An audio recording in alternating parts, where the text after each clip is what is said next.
Get out of my house right now. That was the first thing my father said before the plate even hit the table. And before I could breathe or ask what the hell was happening, he pulled $500 from his wallet, crumpled the bills in his fist, and threw them straight at my face like he was tossing scraps to a stray dog. I hadn't been back in Savannah for more than an hour, and already the night felt like the same nightmare I'd escaped at 15. The Hale house looked exactly as I remembered. Too clean, too staged, too quiet in the ways that promised trouble. The kind of home where you never let your shoulders relax because you never knew when someone would decide you deserved to be taught a lesson. I hadn't come here to fight. I came because my sister Claire insisted this family legacy dinner was important. That my parents were ready to make amends. That maybe we could start over. I should have known better. Claire always sold fantasy like it was fact. She lived online more than she lived anywhere else. She needed the world to see us as the perfect Southern family. She needed the lie more than she ever needed the truth. I stepped inside, taking in the glossy hardwood floors and the chandelier my mother worshipped like it was a religious relic. Claire hovered near the dining table, holding her phone low like she was pretending not to record me, though it was obvious she was. She smiled like everything was fine and said that Mom spent 2 days preparing this meal. I didn't miss the way her eyes scanned my clothes to make sure I looked respectable enough for her audience. My mother, Marjorie, emerged from the kitchen with a dish of roasted vegetables and that tight smile she used when she wanted credit for being gracious. "Marcus," she said, as if my name left a bad taste behind. "You could have worn something sharper. This is a family event, not a business lunch." I loosened my jaw and forced a nod. "Mom." My father was already seated at the head of the table, straight-backed, sleeves crisp, the white of his shirt too bright against the dark wood. Ronald Hale, 61 years old, former real estate man turned professional blamer. He never let a day pass without reminding someone they owed him something. I took my seat near the end of the table, hoping silence might keep the peace a little longer. It didn't. Ronald raised his glass without looking at me and said to no one in particular that respect was dead in this country and kids these days didn't know loyalty if it slapped them in the face. Claire's phone was angled higher now, streaming, maybe, or saving it for later. I couldn't tell. Dinner started quietly. My mother commented on the rosemary on the chicken. Claire announced her follower count had passed another milestone. My father complained about taxes, like taxes were a personal insult God designed just for him. It almost felt normal. Almost. Then he shifted his gaze to me. "So, Marcus, I hear you've been doing quite well for yourself in Atlanta." There it was, the bait. I kept my voice calm. "I manage. Manage what?" "Exactly?" he asked, carving his chicken with sharp, irritated strokes. "You disappeared 10 years ago, and now you show up like some ghost with a secret life. Your own family should know what you do for a living, don't you think?" Claire gave a giggle that was meant to sound innocent but came off brittle. Her camera shifted toward me, catching the tension like she wanted her viewers to enjoy it. "I work in hospitality," I said. That was as neutral as possible. No need to mention I was COO of one of the largest hotel groups in the region. They didn't earn that story. Ronald let out a laugh. "Hospitality? So you're basically a concierge." My mother chimed in. "Nothing wrong with honest work, dear. But at your age, you should be thinking about stability. Real stability. A family. A home." I pressed my tongue to the back of my teeth before responding. "I have stability." "Oh, do you?" my father said. "Because it looks like we've been handling your responsibilities for a long time." He reached under the table and pulled out a stack of papers I hadn't seen before. He dropped them in front of me with a thud. Credit statements, debt collection notices, overdraft reports. all with my name printed neatly at the top. My heart didn't race. It hardened. "What is this?" I asked quietly. Ronald leaned back, proud of the performance. "Bills, son. The ones you left us to clean up. And we've done our part. But it's time for you to step up like a man and pay your share." I flipped through the pages. The dates didn't match my life. Cards I'd never opened. Payments I'd never missed. Places I'd never been. "I'm not responsible for these," I said. My father scoffed. "You always duck responsibility." I looked at my mother. She didn't look confused. She looked annoyed that I hadn't apologized yet. Claire angled her phone, making sure my reaction stayed in frame. "Dad, these aren't mine." Claire laughed. "Oh my God. Marcus, don't be dramatic. We only used your social a few times. It wasn't a big deal." Everything in the room went still. My voice cracked just slightly. "You what?" Claire blinked, realizing too late that she'd said it out loud. Mom shot her a look that meant shut up, but the damage was done. My father slammed his palm onto the table. "Enough. You're paying it. End of discussion." I pushed back my chair and stood. I wasn't 15 anymore. I wasn't powerless anymore. "I'm not paying for something I didn't do." "Then get out," he said. I stared at him. He said it again. "Get out of my house." He reached into his wallet, pulled out 5 crisp $100 bills, and whipped them at my face. They fluttered to the floor around my shoes like trash. "Here." He spat the word. "That's more than you're worth. Now walk out, and don't come back until you learn some damn gratitude." I didn't pick up the money. My mother stood, pointing toward the hallway. "You heard your father. Leave. You can't talk to us like this and expect to stay here. We raised you. We fed you. We gave you everything, and this is how you repay us." Claire kept recording. Her voice shook, but the camera didn't. "This is unbelievable," she whispered to her viewers. "See what I deal with." I looked at all 3 of them and felt something deeper than anger, something colder, like a door that had been cracked for years, finally shutting. I walked to the foyer without another word. My father called after me that I'd better not expect help next time life kicked me down.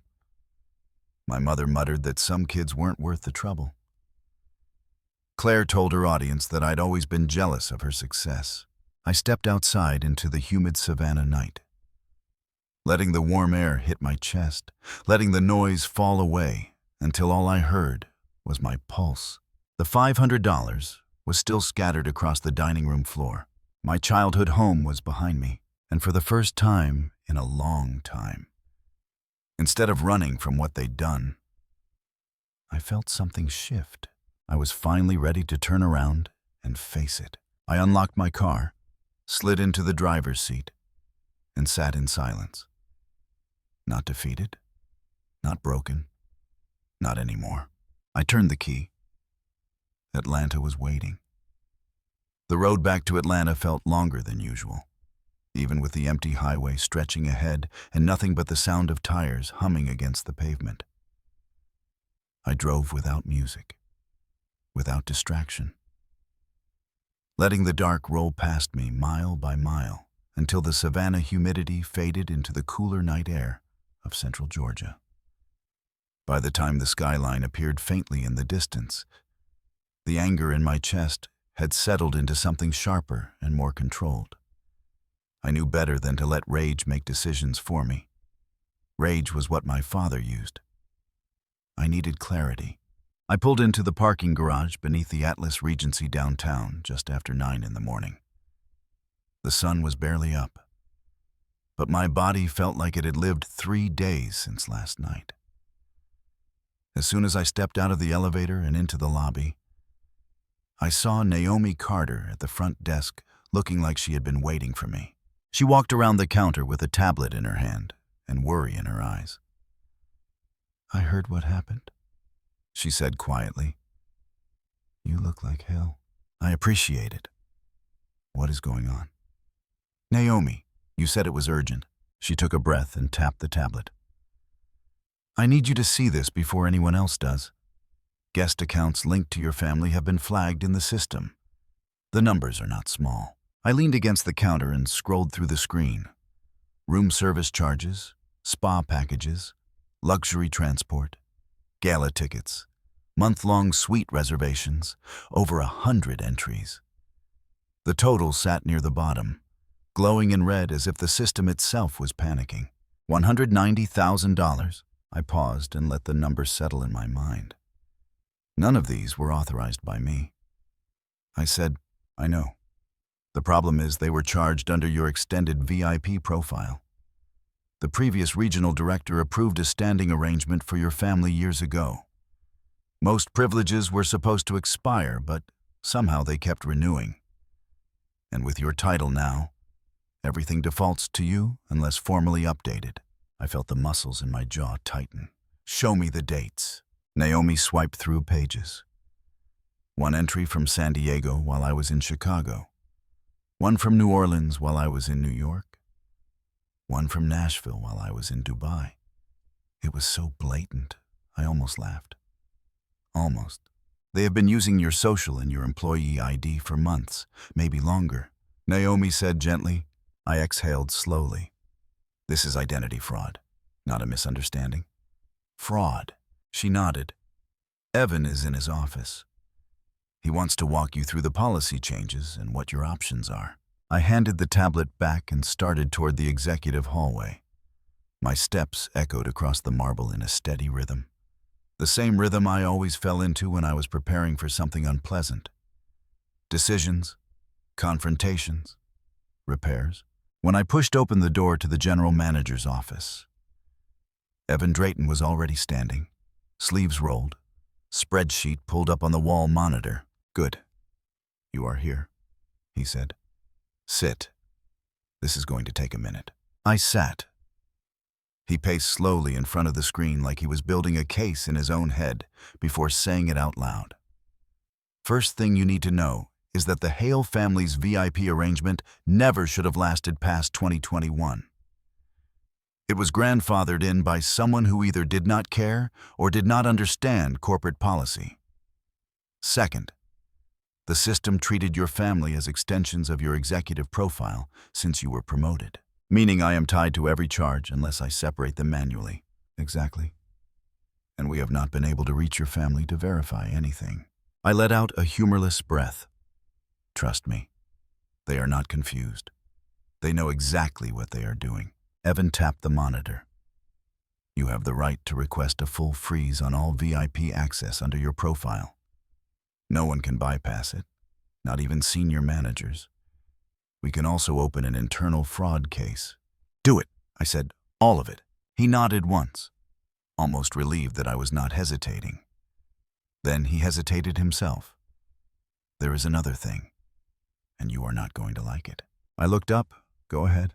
Remember Harper Green? Unfortunately, she filed a report last night to corporate. Anonymous, but obviously her. Accusing you of abusing your position to retaliate against your family. She claims you are targeting them for personal reasons. My patience, already thin, strained further. Did corporate read it? They read everything, but I told them you would provide a statement. They are waiting. Fine, I will deal with it.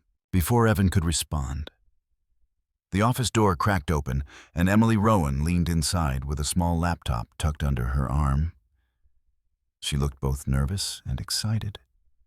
The energy she always had when her brain was 3 steps ahead of everyone else. Sorry to interrupt, she said, but I found something on the device sync logs this morning. It connects to your issue, or, well, maybe something bigger. Maybe. Bring it here, I said. She placed the laptop on the table and opened a saved audio file. Before she hit play, she added, this came through during a routine bandwidth crawl. It is from a phone that connected to our private server multiple times under a guest code flagged with your family's reservations. So it was collected legally. No concern there. She pressed play. A man's voice filled the room.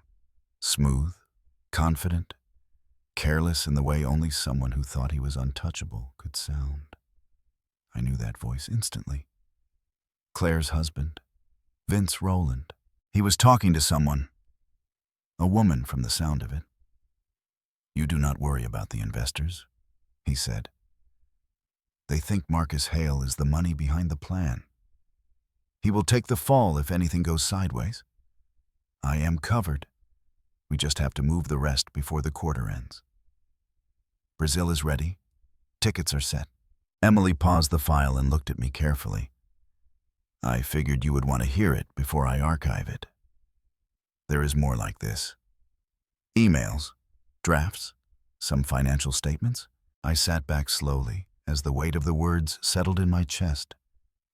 My family using my identity was one thing, but Vince using my name to shield a federal crime was something else entirely. That could ruin me. That could destroy everything I had built. Evan lowered himself into the chair across from me. "Marcus, this is serious.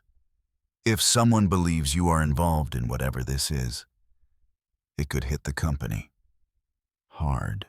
I nodded once. "I know." Emily spoke again, softer now. "I can keep digging, but I need your permission. The files are old, some corrupted. It will take time."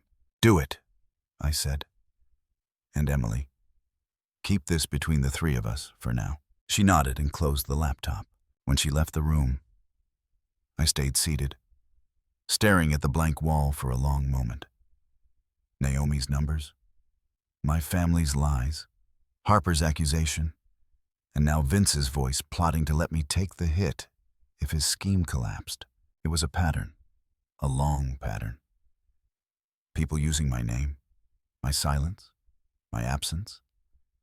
People assuming I would never push back. Evan leaned forward. "What are you going to do?" I stood slowly. "First, I am freezing everything tied to my profile. Second, I want full documentation of every charge linked to the Hale name. Third, I want legal to review the identity fraud angle. And last, I want every piece of data Emily found copied to a secure drive. If Vince is running a scam, we are not letting him bury me with it." Evan nodded. "I will get it started."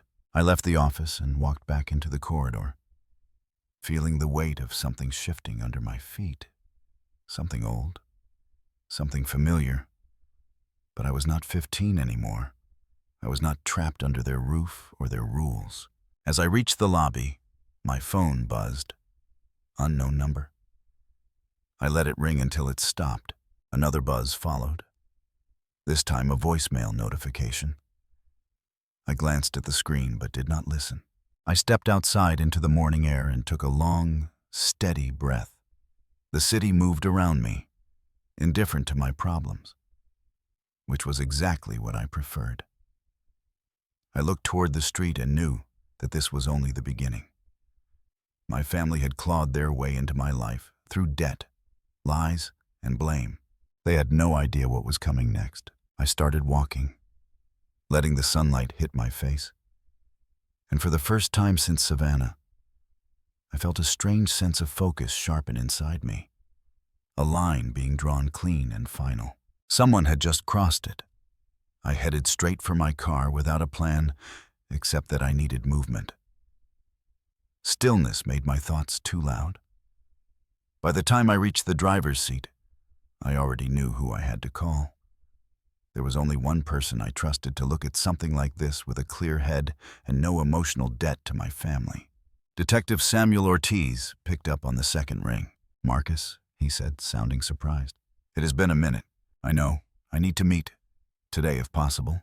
"That's serious." "Very." He sighed in a way that told me he was already adjusting his schedule. "Meet me at the precinct in an hour. And Marcus, whatever this is, bring everything." I ended the call and drove. The Atlanta Police Department building was exactly as I remembered it. Stark concrete, wide steps, officers coming and going with the type of focus that made you move out of their way, whether they asked or not. The air smelled faintly of old coffee and disinfectant when I stepped inside. Ortiz met me at the door and gestured me into a small interview room he probably used for walk-ins and low-level cases. He closed the door behind us. "All right. What do you have?" I sat, placed Emily's drive on the table, and walked him through everything since the dinner in Savannah.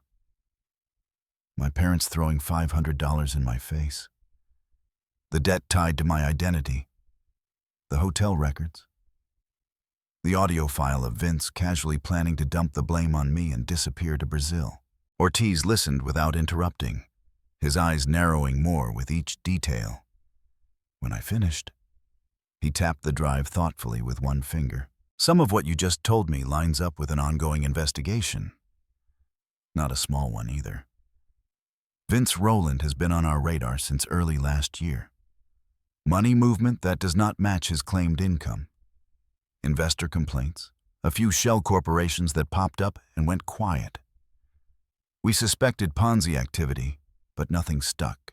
I leaned forward. Why tell me this now? Because you have evidence we do not.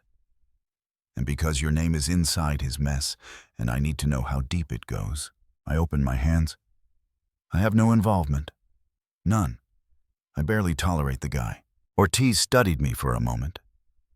I believe you. But that won't matter if someone with authority sees your social number tied to suspicious financial movements. It looks like partnership even when it is not. I felt a cold weight settle in my chest. What do you need from me? Access. Records. Anything your IT person finds. And you need to understand what you're walking into. If Vince is preparing to flee the country, that means the scam is nearing collapse. People like him do not run until they have milked everyone dry. I thought of Claire. Her perfect selfies. Her fragile confidence. The way she clung to Vince like he was her escape from the family she refused to question. I did not like her choices. But I had never wished harm on her. She would not survive a financial disaster like this. Not emotionally. Probably not legally either. Ortiz opened the laptop and played the audio clip again. When Vince's voice filled the room, smooth and smug, something inside me tightened. Marcus will take the fall if anything goes sideways. Ortiz paused the file. That line right there is enough to justify a federal inquiry, not an arrest, but enough for a warrant to collect more communication records. The problem is timing. We need a moment where he cannot run or destroy evidence. I sat back. So you let him keep operating until you can trap him. That is the idea. Risky, but often necessary with financial guys. They hide everything behind layers of nonsense. I rubbed the back of my neck. My father trusts him completely. My mother too. They think he is some financial prodigy. They would sell their souls to stay in his orbit. Ortiz gave a slight nod. That tracks. Scam artists build loyalty first. Makes it easier to drain their victims and blame someone else. I exhaled slowly. What do I need to do? For now, nothing illegal, nothing confrontational. But keep collecting information. Keep your distance from him. And Marcus, you need to be prepared. If your family signed anything in your name, you might have legal exposure even if you did not know. We will deal with it, but do not underestimate the mess you are in. My stomach clenched, even though none of this surprised me. My family had always treated boundaries like suggestions. My father used to tell me that anything under his roof was his: money, time, decisions, even my future. I had spent half my life trying to outrun that belief. A light knock interrupted my thoughts. An officer poked his head in. Ortiz. You asked to be notified the second we had the preliminary trace on the Rowland file. Ortiz stood. Good. Bring it in. The officer placed a folder on the table and left. Ortiz flipped it open and nodded at the first page. Looks like he moved another chunk of cash this morning. Offshore. Same account cluster we flagged before. And look here. A note attached to a reservation confirmation. Miami. I frowned. Miami. Vacation. He shook his head. Not likely. More like a staging point. If he is planning to leave the country, Miami is ideal. Close to international flights, private charters, and ocean routes. People try to disappear through Miami all the time. I felt something cold slide down my spine. Why tell me? Because if your family has tied your identity to him in any way, they might be with him when he makes his next move. I closed my eyes for a second, picturing Claire laughing beside him, completely unaware of the danger. My father nodding proudly at everything Vince said. My mother handing over documents she had no right to sign. And me stuck holding the consequences of their loyalty to the wrong man. Ortiz shut the folder. Keep your phone on. If your family reaches out, I want to know what they say. And if Vince contacts you, do not respond. Forward it to me. I stood, feeling drained, but focused. I will keep digging. When I stepped outside, the sky had turned a pale blue, the kind you only saw after the morning haze lifted.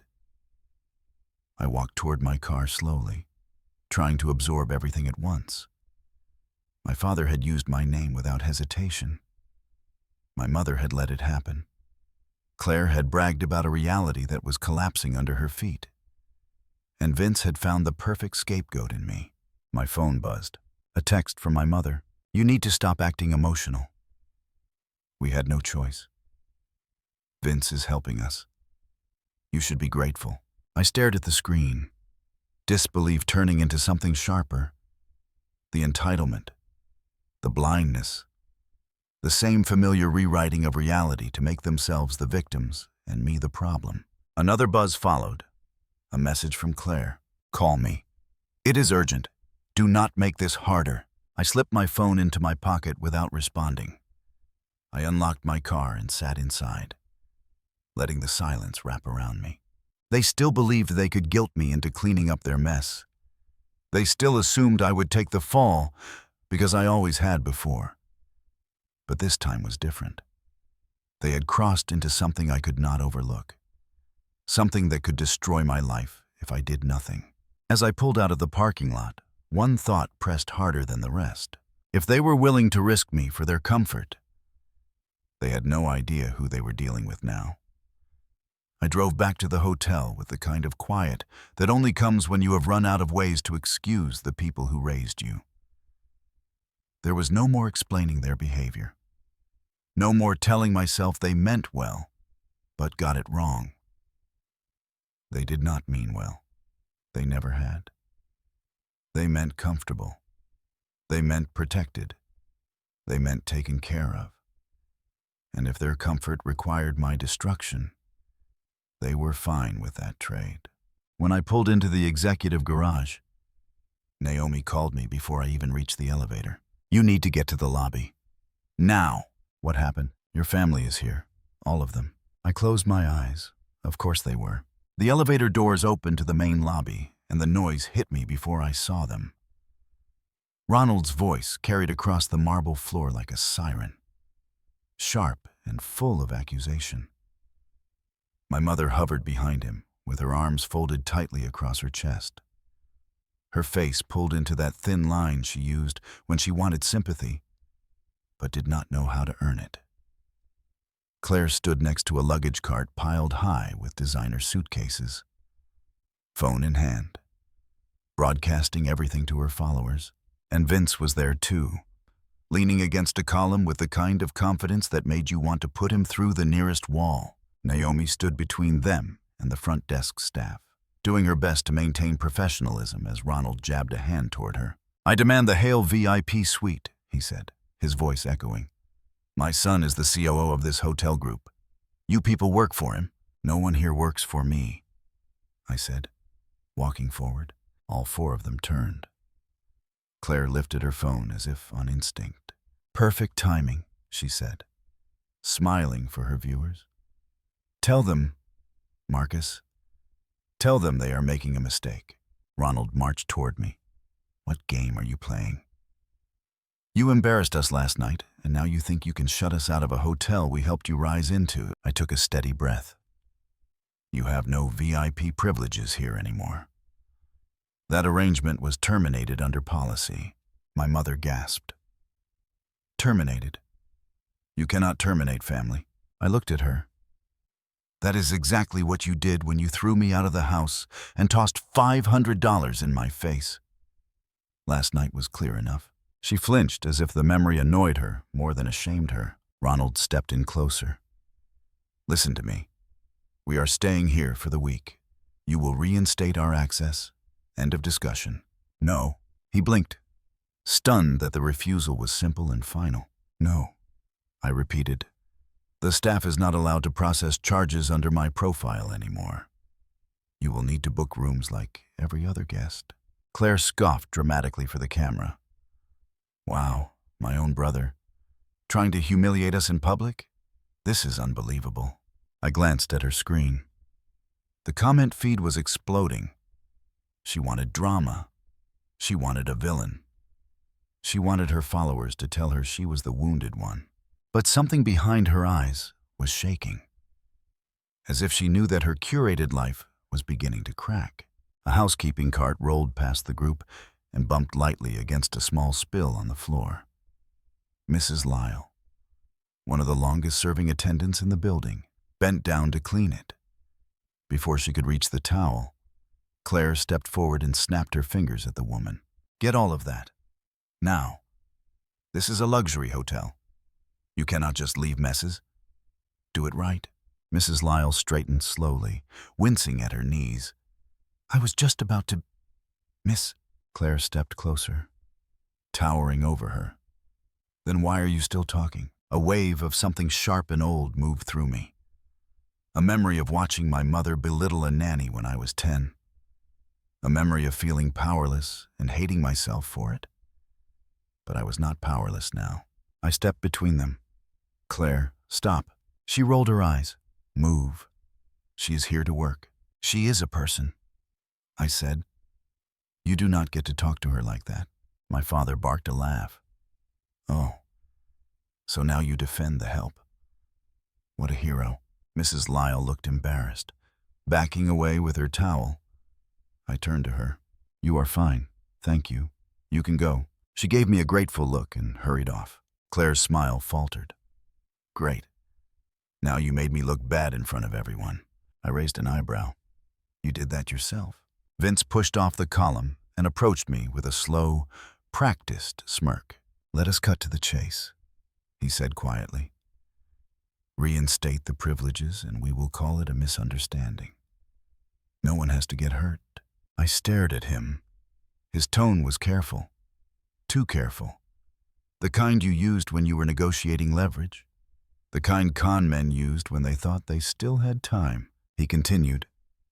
I know you think you have some angle here, but you do not want this to escalate. You know what is at stake. I have certain documents, certain conversations. We can make this work, or we can drown together. I did not blink. I have heard your recordings. His expression twitched, just slightly, as if he had not expected me to say it out loud. I leaned in closer. Brazil, the stolen investments. Your plan to use my name as cover. I know all of it. He forced a laugh. You misunderstand. That was a joke. Nothing more. No, it was not. He dropped the smile. Then whispered, So what now? I stepped back, keeping my voice steady. Nothing for now, but your access here is finished. Ronald exploded again. Enough talking in circles. Marcus, you will reinstate our access or I swear I will make life very difficult for you. I felt Naomi watching me. Evan too. The lobby had gone nearly silent. I spoke clearly. There will be no reinstatement. Not today, not ever. My father's cheeks reddened. The same deep color they turned the day he kicked me out at 15. He stepped toward me with the kind of posture that used to send fear through my spine. Before he could say another word, my phone buzzed. Ortiz. One line appeared on the screen. Warrant approved. We wait for the right stage. I slipped the phone away and looked up at my father. I need all of you to leave the lobby now. You can choose to check in like regular guests, or you can choose to leave the building entirely. That is your decision. My mother's voice cracked. After everything we have done for you, I met her eye. Yes, after everything. Silence fell, heavy, thick. Claire lowered her phone, finally realizing none of this was playing in her favor. Her expression shifted from outrage to confusion, then to something close to fear. Vince clenched his jaw. "You are making a big mistake." "No," I said. "I am preventing one." My father pointed at me with a trembling hand. "This is betrayal. You are betraying your family." I let out a slow breath. "I am setting a boundary. You are the ones who broke trust." His mouth opened, but no sound came out. I turned to Naomi. "Please escort them to the desk if they want to check in. Charge everything to their own accounts. If they cause trouble, call security." She nodded, relief softening her shoulders. I walked away before any of them could speak again. I needed distance. I needed space. I needed to prepare for what would come next. Because I knew Vince would not take this quietly, and I knew my family would twist this into another story, where I was the villain. When the elevator doors closed behind me, the quiet returned, heavy but clean. I leaned back against the wall and finally let the weight settle in my chest. This was no longer just a family dispute. It was the start of a reckoning, and Miami was coming. Miami came into view through the airplane window in a sheet of blue and gold, the coastline cutting through the ocean like something sketched instead of real. I had not slept the entire flight. My mind kept replaying the lobby confrontation, the look on my father's face when he realized I was not bending, and the quiet panic behind Claire's eyes when she lowered her phone. But it was Vince I kept seeing most clearly. The calculation in his expression, the way he adjusted his tone the moment he thought I held leverage over him. That was not a man who gave up easily. That was a man who prepared for escape. I stepped into the terminal with a carry-on and a sense of purpose that settled heavy in my spine. The humidity hit hard, but familiar. Miami always felt like a place built for people who wanted to be seen, which made it the perfect place for someone like Vince to stage the next move before disappearing entirely. Evan texted as I walked toward the pickup lane. "Conference room ready. Ortiz is already here. Legal is on the way. 15 minutes. I ordered a rideshare and climbed into the back seat, letting the air conditioning wash over me as we pulled into traffic. The city buzzed with a kind of chaotic energy that made every street feel alive. I watched the waterfront slip past, trying to quiet the knot in my stomach. This was the part where everything could go wrong if we miscalculated even once. Vince was reckless, but he was not stupid. If he sensed a trap, he would run. The Atlas Regency Miami sat near the water, all glass and steel reflecting the sun. I headed inside and straight to the executive floor where Evan was waiting with a folder so thick it looked painful to carry. Jordan Pike, the company attorney, was already seated with his laptop open. Ortiz stood near the window, arms folded, watching the harbor. Evan handed me the folder. "This is everything we have on the Hale charges and all recent transactions tied to the Roland reservations. It is worse than Atlanta." I sat and flipped through the documents. Miami spa packages, penthouse upgrades, private boat transports, event deposits. Another $40,000 in charges. Claire had posted a video yesterday sipping champagne on a rooftop pool. She looked happy. She looked expensive. She looked completely unaware that the ground beneath her was already cracking. Ortiz turned from the window. "The warrant is signed. We can make the arrest, but we want it public, visible, hard to dispute. If he thinks he is safe, he will show up tonight. If he senses trouble, he will vanish." Jordan pointed to a highlighted section on his screen. "We have confirmed the $600,000 transfer to Bermuda from this morning. That is not survivable in a courtroom.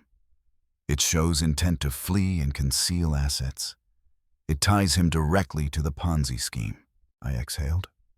"So we let him go through with the gala." Ortiz nodded. We let him talk, let him pitch, let him dig his own grave. You are not to confront him directly. No provoking, no tipping him off. If he runs before we get in place, we lose everything. I rubbed my forehead. Understood. Evan sat across from me. Your family arrives this afternoon. They have already booked a VIP suite using the same card cluster as before. We cannot deny them without creating suspicion. You want this handled clean, so we let them check in like nothing has changed. The thought of all 4 of them walking into this hotel and acting as if nothing was wrong stirred something bitter in my chest. My parents would probably treat the staff like furniture, then complain that the fruit in the suite was not fresh enough. Claire would turn every hallway into a backdrop for her content. And Vince would stand beside them, smiling like the loving son-in-law, while planning his escape through the nearest private terminal. Jordan slid a document toward me. There is one more thing. The report from Atlanta. Your mother's signature appears on 2 credit applications using your social. That is federal identity fraud. I felt the words hit deeper than I expected. I knew she had crossed lines before. But seeing it documented like this made it real in a way that stung. She had filed it under the same neat cursive she used on Christmas cards. I pushed the folder away. We deal with that later. First Vince, then everything else.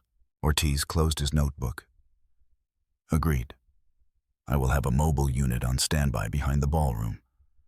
The moment he incriminates himself publicly, we move. That was the plan.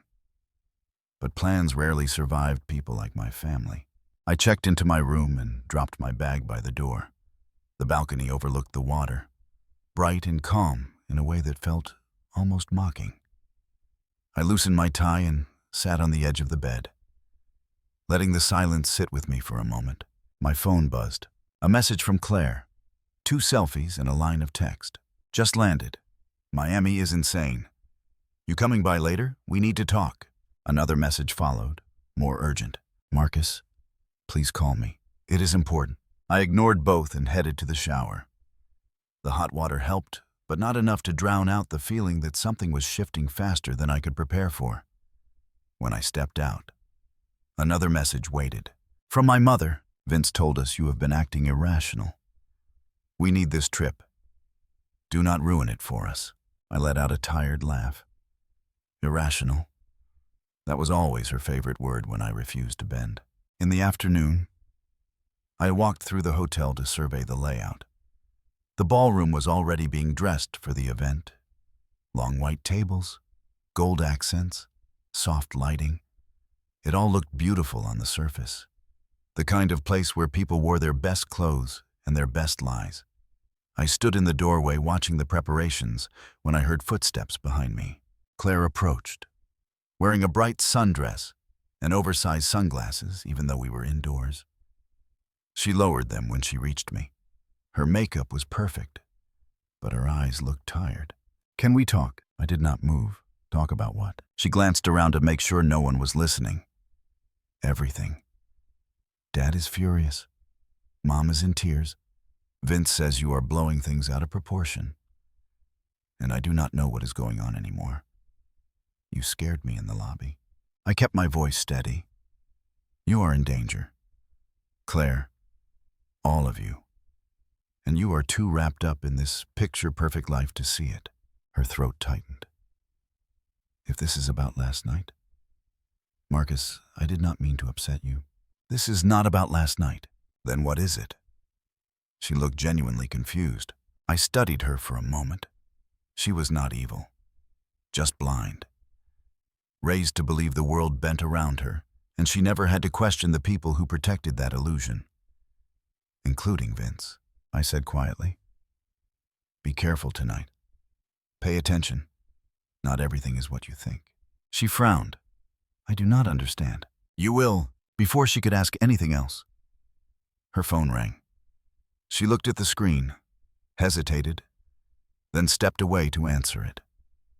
Her voice drifted back to me. Yes, baby. I am with him now. No. He did not say anything. I promise. I will keep you updated. Vince? Of course. I walked away before she finished the call. The sun was beginning to set when I returned to my room. The reflection on the water shimmered in warm orange, fading into soft purple as the sky darkened. I stood by the window for a long moment, watching boats drift through the harbor. Tonight everything changed. Tonight the truth would take the stage whether Vince was ready or not. A knock at my door pulled me back.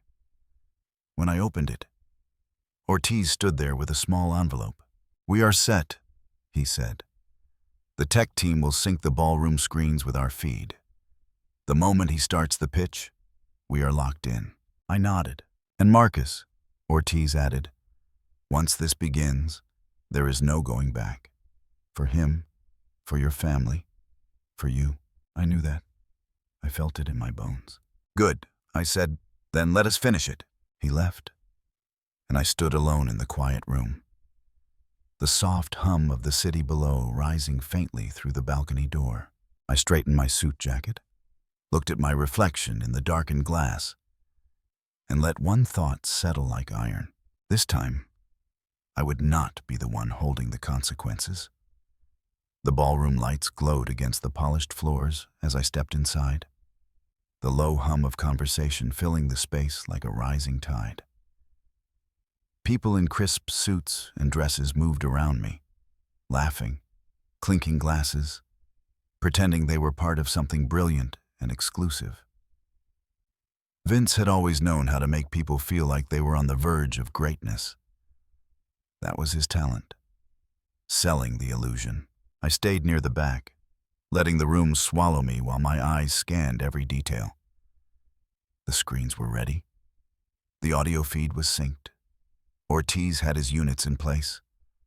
All we needed now was for Vince to perform exactly as expected.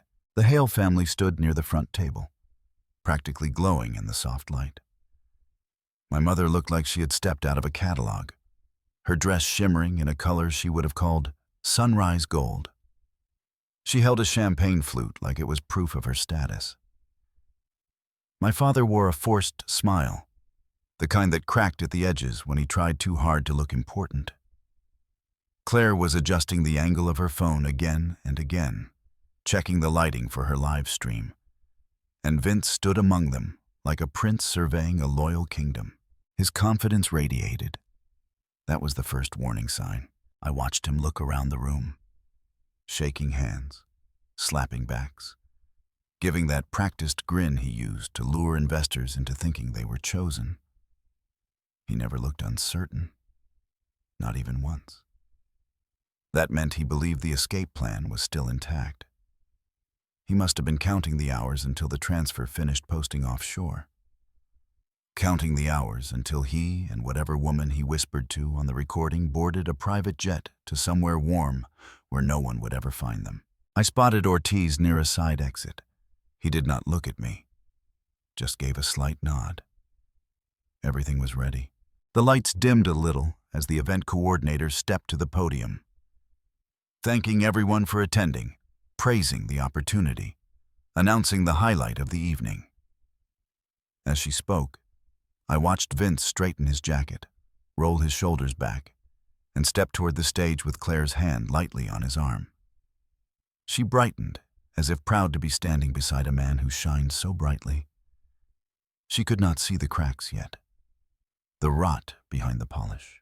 When the coordinator finished, applause filled the room, and Vince took the stage with a confidence that bordered on arrogance. He gripped the microphone with easy control. "Thank you all for being here tonight. We are standing on the edge of something extraordinary." The crowd leaned in. Investors loved beginnings. They loved momentum. They loved being told they were visionaries for believing. Vince continued, pacing slowly across the stage like a performer. "For years, I have built a network of financial opportunities reserved only for the most committed partners. People who understand long-term vision. People who understand growth. And tonight, I am excited to unveil our next expansion." He was selling a dream, and selling it well. His voice carried, smooth and warm, drawing the room toward him.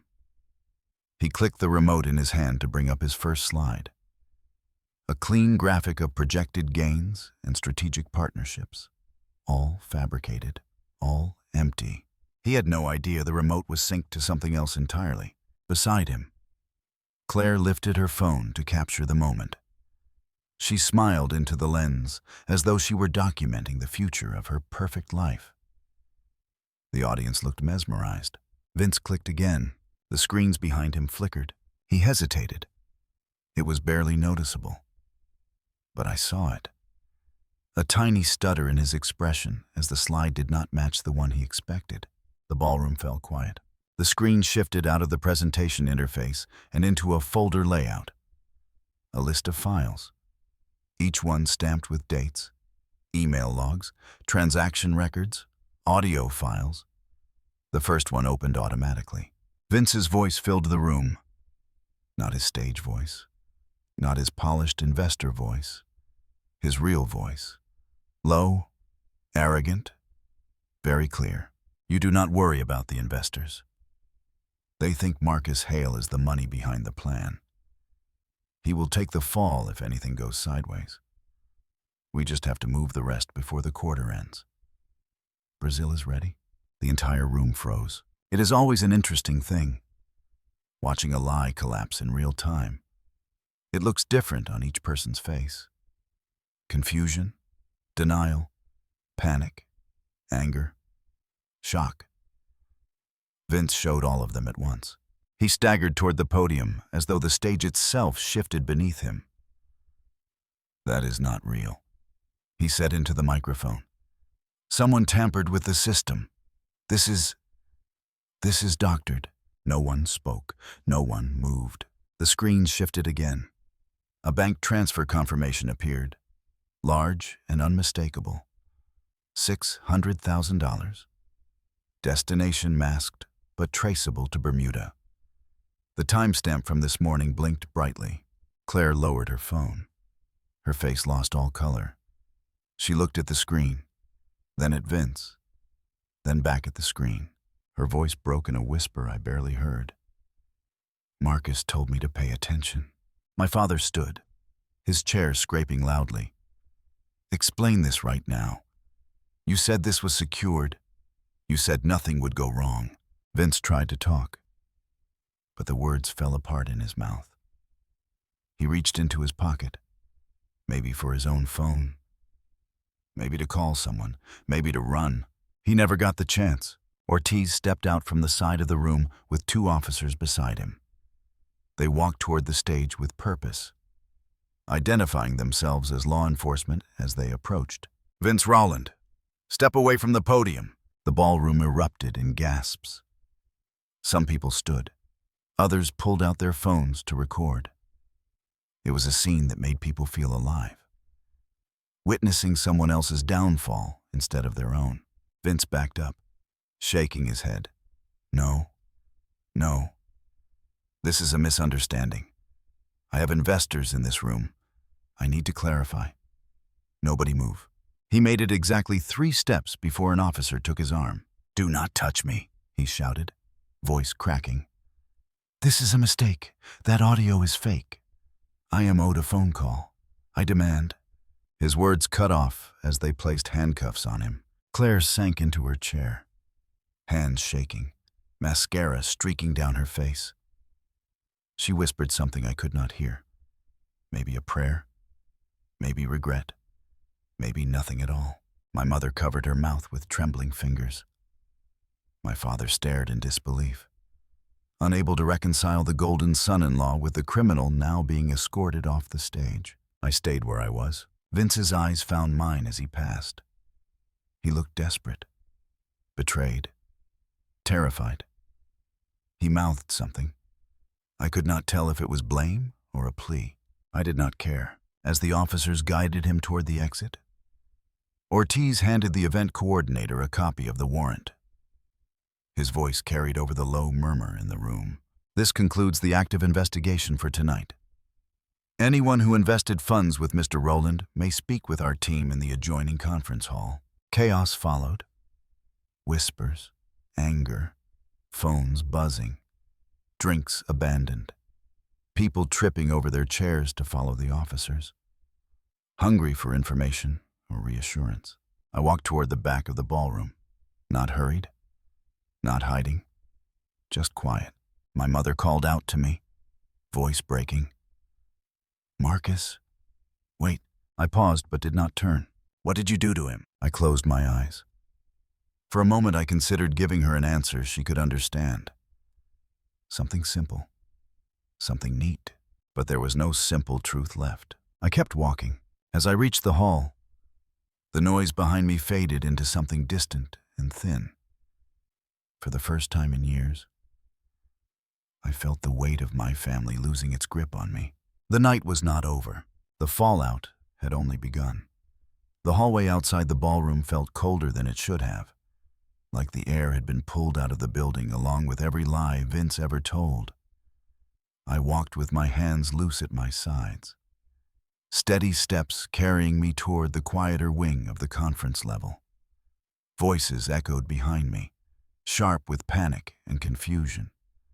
But I kept going until the noise faded to a dull hum. Up ahead, near the elevator bank, Claire stood alone, her shoulders slumped forward, her arms wrapped around her stomach as if she were trying to hold herself together. Her hair, usually curled and styled like she lived inside a magazine, hung limp around her face. She did not look at me as I approached. She only stared at the marble floor, breathing in short, uneven pulls. When I stopped a few feet away, she spoke without lifting her head. "Did you know, Marcus?" Her voice was thin, brittle, like it might break if she pushed it too hard. I let a slow breath fill my chest. Not an apology, not hesitation, just control. "I knew enough," I said. She nodded once, then again, almost like she was convincing herself the answer was fair or deserved.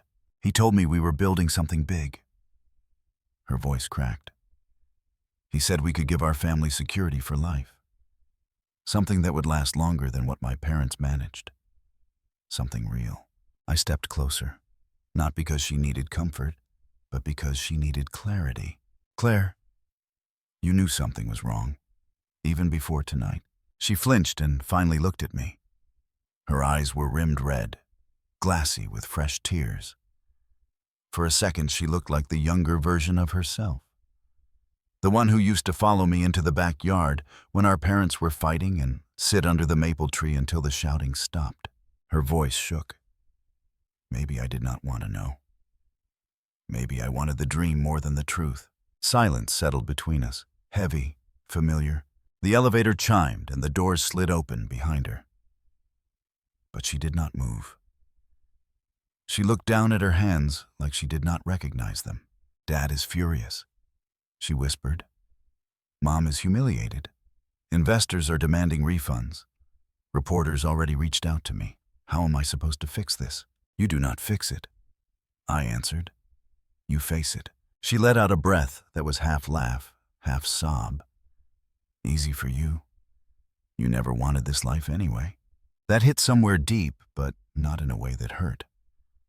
More in a way that reminded me why I had walked away years before. Why I had built a life outside the Hale name. Why I had prepared for this moment before anyone else saw it coming. I was about to speak when I saw a familiar figure walking toward us from the far corner of the hall. "Dad." He moved like a man who had lost a war he did not realize he was fighting. His tie was crooked, his face pale. He held his phone in one hand, like it was the last piece of control he had left. He watched Claire, then turned to me. "You ruined us." His words were low, but sharp, carrying a weight shaped by years of pressure and ego and denial. I did not answer. He stepped closer, jabbing a trembling finger at my chest. "You think you exposed Vince? But what you really did was drag this entire family through the mud. Our reputation, our legacy, everything your mother and I built. You destroyed it." I felt Claire stiffen beside me. Her breath caught in her throat. I kept my voice calm. "You built nothing. You borrowed image and pretended it was achievement. His face flushed with anger. You always judged us, always acted like you were above this family. But when you needed a roof, when you needed stability, we gave it to you. And then you kicked me out the moment I stopped fitting your idea of usefulness. He blinked. His jaw tightened. For a moment he looked confused, like the memory had shifted in his mind, reshaped by years of rewriting history. Everything we did for you. That was the lie that always came last. The one he saved for moments like this. The one he thought would break me. I shook my head slowly. No. Everything you did to protect the image you cared about more than your own kids. Claire whispered, Dad. Stop. But he did not. He stepped closer until he was inches from my face. Get out, he hissed. You do not belong with us anymore. The words were meant to wound. A punishment. A command that used to work on me. This time I felt nothing. I nodded once. Finally something we agree on. He recoiled like I had struck him. The elevator door slid open again behind us. Claire wiped her eyes with the back of her hand. Dad, she said quietly, you should not be talking to him like that. He turned toward her, disbelief twisting his expression. You are defending him. After what he did to your husband. Her voice rose with sudden fire. He did not do anything to my husband. Vince did. And you helped him by pretending everything was fine.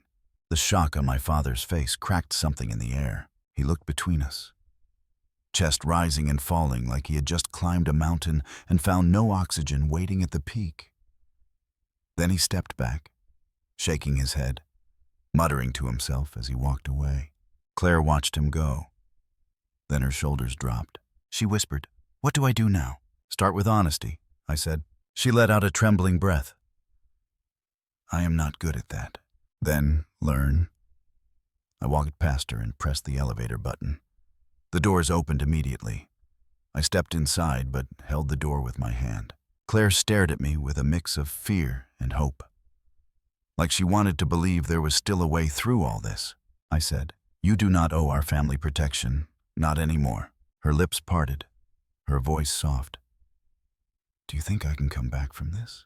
I thought about everything that had happened tonight, everything that had broken, everything that could be rebuilt. You can, I said, but not as the person you were an hour ago. The elevator doors began to close. Claire did not move. She watched me like she was watching the last bridge before a long road. As the doors met in the center, blocking her from view, I felt something subtle shift in my chest. Not forgiveness, not yet, but possibility. A door cracked open instead of shut. The elevator hummed as it carried me down to the staff level. When the doors opened again, the noise of the ballroom was gone, replaced by the low rhythmic sounds of the hotel at night. Cleaning carts, quiet conversations, radios chirping softly. Ortiz stood near the security office, speaking with two detectives. When he saw me, he excused himself and walked over. Everything went clean, he said. No resistance once he hit the lobby. We will transport him out the back. Paperwork starts in the morning. Good. He studied me for a moment. His expression softened. You did the right thing. I looked past him through the glass panel into the security hub. Feeds from the ballroom flickered on several screens, capturing the chaos that still lingered. People still talking, still sorting, still grasping at what had just happened. I said it was overdue. Ortiz nodded. Then he motioned toward a side door. There is something you should see before you go. I followed him into the quiet hallway that led toward the service exit. The polished floor reflected the dim lights above, stretching the corridor into a long, narrow path. Halfway down, he pushed open a door to a private holding room. Inside, sitting on a metal bench with a blanket draped around her shoulders, was Claire. She looked up at me with wet eyes. I asked Ortiz, Why is she here? She came downstairs, he said, whispering to ask if you were all right. would not leave until she saw you. I stepped inside and let the door close behind me. Claire clasped the blanket like armor. I thought you left, she said. Not yet. She swallowed hard. I do not know how to face anyone up there. Reporters, investors, Mom, Dad. Everyone knows what happened. They are going to tear us apart. They might, I said. But you can choose who you become after they do. She stared at the floor. Her voice dropped to a whisper. Marcus, I do not know how to be anything without that family. I sat on the bench across from her. Then it is time to learn. She lifted her head. Something new flickered in her eyes. Fear. Yes, but also something else. Something like resolve. Before I could speak again, Ortiz knocked once on the door. Marcus, he said. They are ready for your final statement. I stood and looked at Claire. This part, I said quietly, is mine. She nodded, wiped her face, and watched me walk out of the room. The hallway stretched in front of me, silent and steady. The reckoning was almost finished, but the rebuilding had barely begun.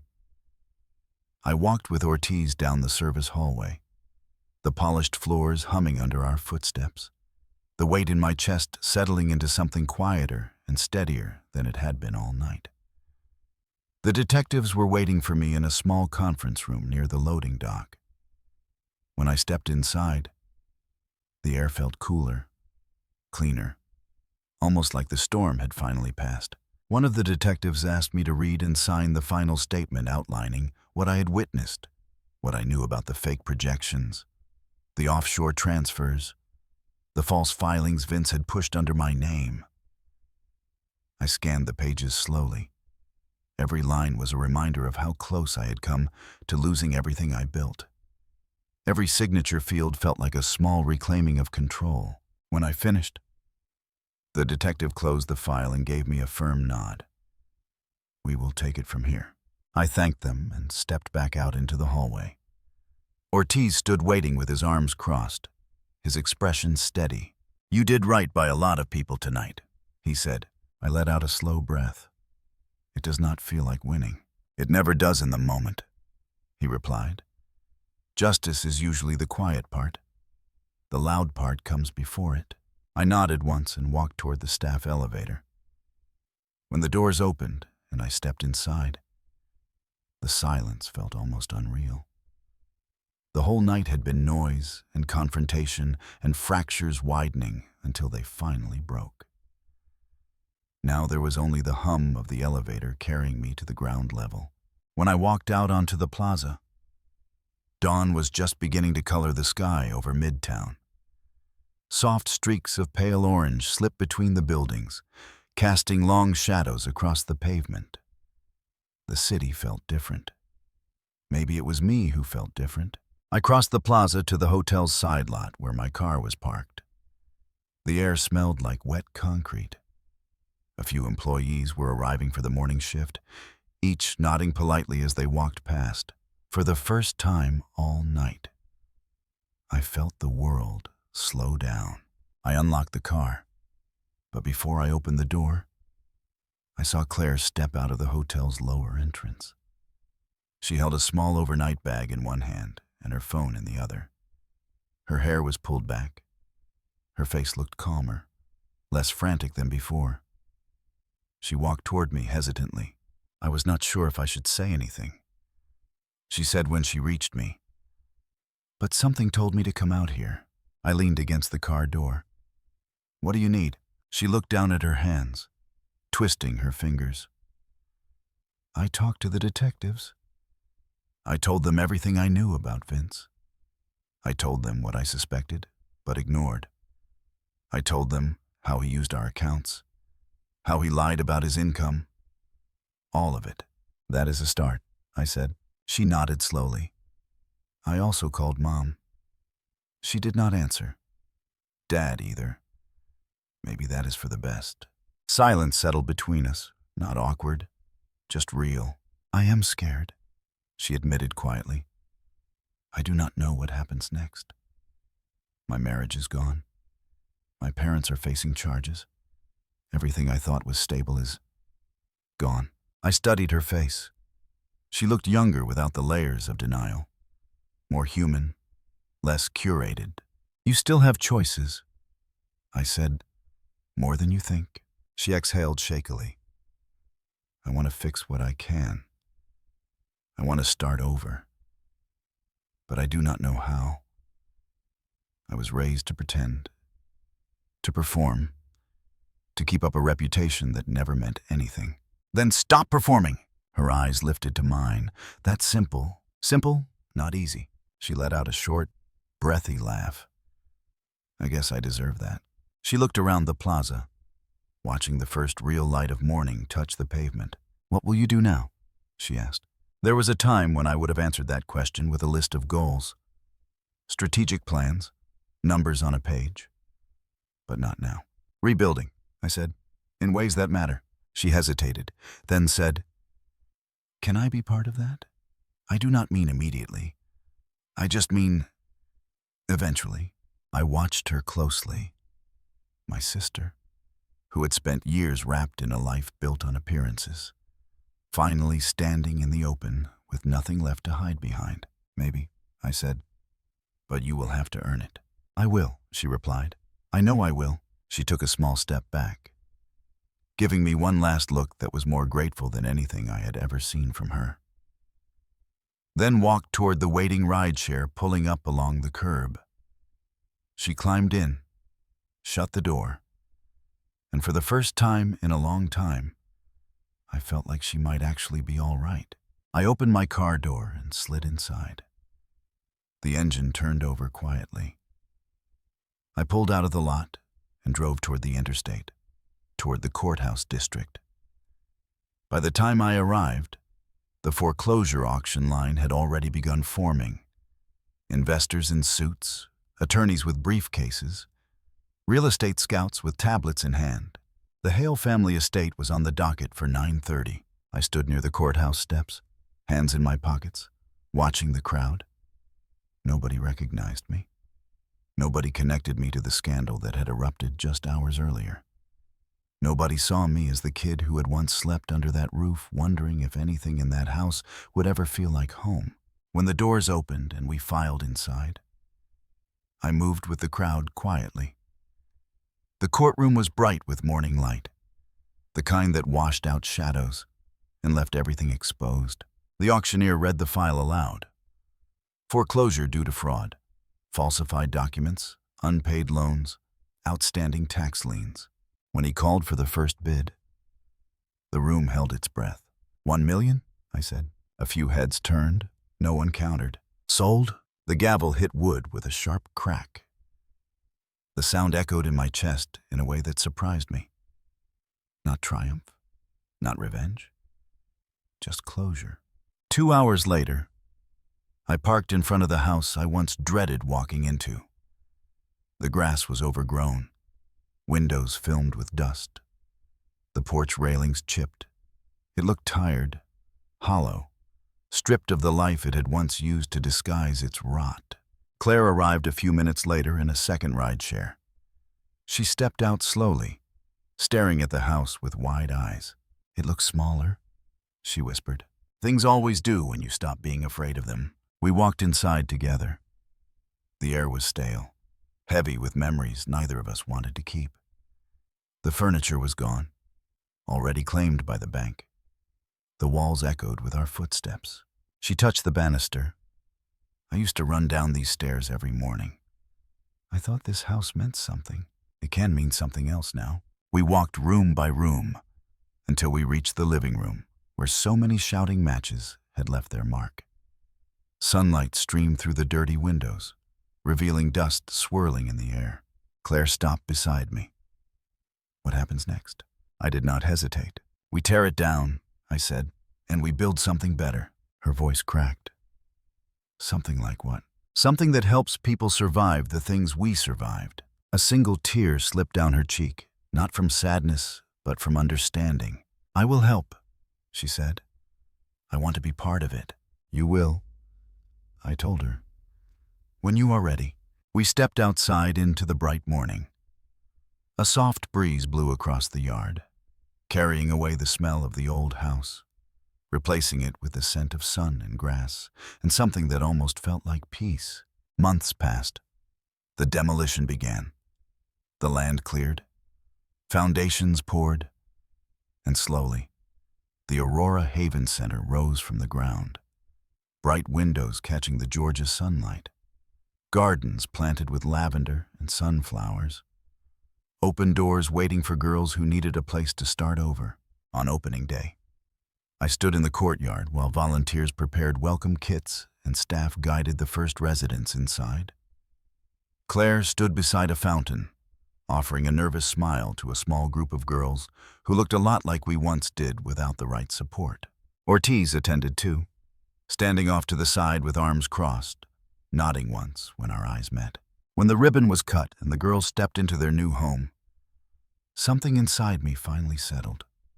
Not victory, not revenge, just rebuilding. Just as the afternoon light settled across the courtyard, I felt the story close around me, the way a chapter ends when the next one is ready to begin.